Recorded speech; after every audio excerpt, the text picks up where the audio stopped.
ପୂର୍ବ ଭିଡ଼ିଓରେ ଆପଣମାନେ ଯେଉଁ ସବୁ ଗେମ୍ ଦେଖିଥିଲେ ସେଇ ଗେମ୍ରେ ଯେଉଁମାନେ ସବୁ ଜିତିଥିଲେ ଏବେ ସେମାନଙ୍କୁ ସମସ୍ତଙ୍କୁ ଜଣ ଜଣ କରି ଡକାଯାଇ ଷ୍ଟେଜ୍ ଉପରେ ପ୍ରାଇଜ୍ ଗୁଡ଼ିକ ଦିଆଯାଉଛି। ଭାଉଜ ଆମର ଗୋଟେ ସୁନ୍ଦର ଗୀତ ଗାଇଥିବାରୁ ସେଥିଯୋଗୁଁ ତାଙ୍କୁ ମଧ୍ୟ ଗୋଟେ ପ୍ରାଇଜ୍ ଦିଆଯାଇଥିଲା।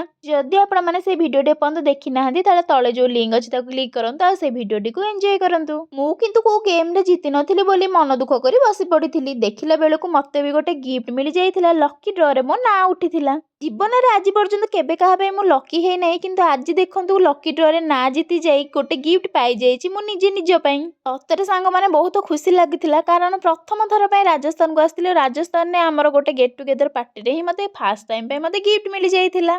ତାପରେ କିଛି ସ୍ତ୍ରୀ ଲୋକମାନେ ମିଶିକି ଜିପ୍ ରାଇଡିଂ ପାଇଁ ଯାଇଥିଲେ। ରାଜସ୍ଥାନର ମରୁଭୂମିରେ ଜିପ୍ର ରାଇଡ୍ର ମଜା ନେଇଥିଲେ। ନେକ୍ସଟ ଟାଇମ୍ ଆମେ ବି ଯିବୁ ବୋଲି ଭାବି ଦେଇଥିଲୁ, କିନ୍ତୁ ଏବିକା ପାଇଁ ଆମେ ସମସ୍ତେ ଠିଆ ହେଇକି ଟିକେ ଏନ୍ଜୟ କରିଦେଇଥିଲୁ। ଭାଉଜଙ୍କୁ ମିଳିଥିବା ଗିଫ୍ଟରୁ ଗୋଟେ ବ୍ୟାଗ୍ଟେ ମିଳିଥିଲା। ବହୁତ ସୁନ୍ଦର ଆଉ ଛୋଟ କ୍ୟୁଟ୍ ବ୍ୟାଗ୍ଟେ ଆଜି ହେଇଥିଲା। ଜିପ୍ ରାଇଡ୍ ସିନା ଏଠି କରିପାରିନଥିଲୁ, କିନ୍ତୁ ଏଇଟା ଗୋଟେ ଛୋଟ ଜିପ୍ଟେ ବୋଲି ଆମେ ଭାବି ଦେଇଥିଲୁ।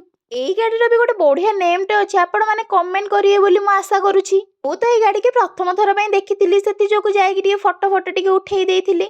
ଆକ୍ଚୁଆଲି ଏଇ ଗାଡ଼ିକି କ'ଣ କହନ୍ତି ସାର୍ ଆମକୁ କହିଦେଇଥିଲେ, କିନ୍ତୁ କ'ଣ କରିବା ସାଙ୍ଗମାନେ, ଭୁଲା ମନ ପରା ସବୁ ଜିନିଷ ମୁଁ ସାଙ୍ଗେ ସାଙ୍ଗେ ଭୁଲି ଯାଉଛି। କିନ୍ତୁ ଏଇ ଗାଡ଼ିରେ ବସିକି ମୋତେ ଟିକେ ଛୋଟ ପିଲା ଲେଖା ଫିଲ୍ ହେଇଥିଲା। ବେଶୀ ସମୟ ନ ବସିପାରି ଟିକେ ଉଠି ଯାଇଥିଲି ପରା। ଏଇ ପଛପଟେ ଗୋଟେ ଛୋଟ ମରୁଭୂମି ଆପଣମାନଙ୍କୁ ଯୋଉ ଦେଖାଯାଉଛି, ଏଇ ସବୁ ଗାଡ଼ି ନେଇକି ସେଇ ଭିତରେ ଚଲାଯାଉଛି। ଏଇଠି ଯେକୌଣସି ଗାଡ଼ିରେ ରାଇଡ୍ କରିବା ପାଇଁ ପଇସା ଲାଗୁଛି। ଆପଣମାନେ ଭାବନ୍ତୁନି ଯେ ଏଇଟା ଆମକୁ ମନକୁ ମନ ମାଗଣାରେ ଦିଆଯାଉଛି। ପୁଣି ଥରେ ଏଇ ରାଜସ୍ଥାନୀ ସ୍ତ୍ରୀ ଲୋକ ଯାଇକି ଷ୍ଟେଜ୍ ଉପରେ ବହୁତ ସୁନ୍ଦର ଭାବରେ ଡ୍ୟାନ୍ସ କରିଥିଲେ। ତାଙ୍କୁ ଦେଖି ଆମର ସବୁ ଲେଡିଜ୍ ମାନେ ମଧ୍ୟ ଷ୍ଟେଜ୍ ଉପରକୁ ଉଠି ଯାଇଥିଲେ।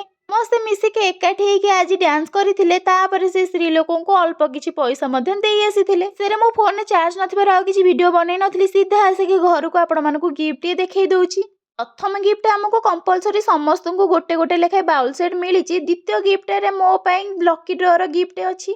ଲକି ଡ୍ରରେ ସାଙ୍ଗମାନେ ମୋତେ ବି 2ଟା ବାଉଲ୍ ମିଳିଥିଲା। ଟୋଟାଲ 8ଟା ବାଉଲ୍ ଆମ ଘରେ ହେଇଗଲା। ସମସ୍ତଙ୍କୁ ପ୍ଲେନ୍, କିନ୍ତୁ ମୋତେ କଲରିଂ ବାଲା ବାଉଲ୍ ସବୁ ମିଳିଯାଇଥିଲା। ସେଥିଯୋଗୁଁ ମୋ ମନ ଟିକେ ବେଶୀ ଖୁସି ହେଇଯାଇଥିଲା।